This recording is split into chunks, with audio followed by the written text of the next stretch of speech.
મારી બેબી છે પ્રિશા ઘેટિયા અને એનો અમારે આ પ્રશ્ન છે એડમિશન બાબતનો. અમે મેડિકલમાં એડમિશનની પ્રોસેસ હાલે ને એમાં મેં 8 ઓક્ટોબરે મેં એડમિશન લીધેલું. એડમિશન ફી ભરેલી. આયુર્વેદિક કોલેજ છે સિદ્ધેશ્વર હનુમાન, સુરેન્દ્રનગર જિલ્લો વઘાડા ગામ અને તાલુકો ડસા.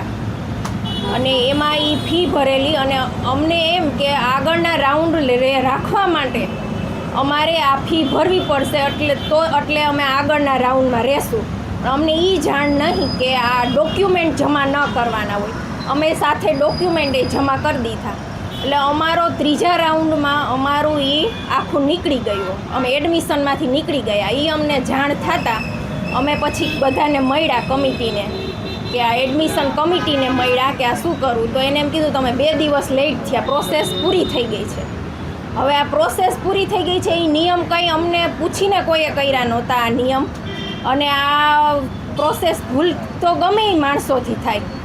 અમે ત્યાર પછી કેટલી રિક્વેસ્ટ કરી કે આનું માટે શું કરવાનું એડમિશન કેન્સલ માટે. ત્યાર પછી એની કોલેજોના 8 રાઉન્ડ બહાર પડ્યા. આયુર્વેદિક હોમિયોપેથિક કોલેજના 8 રાઉન્ડ પડ્યા. ફેબ્રુઆરી સુધી રાઉન્ડ બહાર પડ્યા અને અમે નવેમ્બરમાં આની રજૂઆત કરી દીધી હતી. એની કોલેજોની સીટું ખાલી રહે એના રીઝનમાં અમને ફસાવે છે. આવડા એડમિશન ફી માટેથી ફી 2.5 લાખ રૂપિયા અમે ફી ઓલરેડી ભરેલી છે અને એની ટોટલ ફી 25 લાખ છે.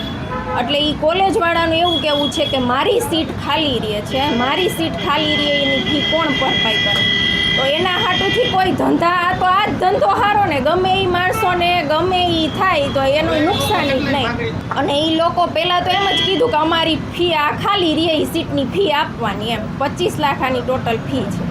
પછી એને એવું કીધું એકવાર કે અમે પછી બીજે રજૂઆત કરી કે ગાંધીનગરને આ મુખ્યમંત્રીને ને શિક્ષણ મંત્રીને બધાને રજૂઆત કરી કે આનું કાંઈક તો પ્રોસેસ હોય ને. અમારા ડોક્યુમેન્ટ માટે અમારી છોકરીને જિંદગીનો સવાલ છે. ડોક્યુમેન્ટ અમારે જોઈ છે પાછા. તો આનું કાંઈક કરો અમને હેલ્પ એમ. તો કોઈનું એ ટ્રસ્ટી પ્રિયંક વ્યાસ કરીને છે, એ ટ્રસ્ટી કોઈની વાત સાંભળવા તૈયાર જ નથી. એટલે એને પછી એવું કરી નાખ્યું કે હવે આ પ્રોસેસ એમાંથી જ થઈ નહીં કે તમે પહેલી વાર મળવા એને ગયા તો એને એમ કીધું કે 1.5 વર્ષનું માસ્ટર સમજીને તમે 5 લાખ આપો એટલે પૂરું થાય ફી. પછી આ બધાએ આ પાસેથી કાંઈ કાર્ય ન થયું. અમે પાછા છેલ્લે મળવા હમણાં ગયા તો એને હવે પછી એમ કીધું મેં આવું કાંઈ બોલ્યું જ નથી, 7.5 આપવાની તમારે અડધી ફી. 7.5 લાખ ઓલરેડી અમે અઢી આપેલી છે એટલે 10 લાખ.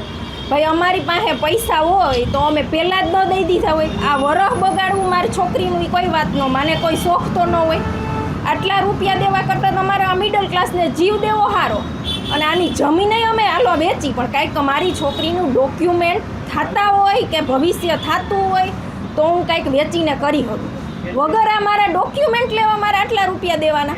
એડમિશન રદ કરવાનું કારણ એને હવે આ ભૂલથી લેવાઈ ગયું ને અમારી એ સેન્ટરમાં જવું જ નહોતું અને એ વિસ્તારમાં. પણ આ તો અમે આ મેરિટમાં ટકવા માટે એમાં ફી ભરી હતી અને એ બધા અમને એમ કે ફી ટ્રાન્સફર થાય જેમ રાઉન્ડ બહાર પડતા જાય ને તમે સિલેક્શન નાખો ને. પણ અમારી ભૂલ થઈ ગઈ કે એમાં ડોક્યુમેન્ટ જમા થઈ ગયા. એ ભૂલના કારણે અમારે આટલું એમ. હવે એને આયુર્વેદિક લાઈન જ નથી લેવી.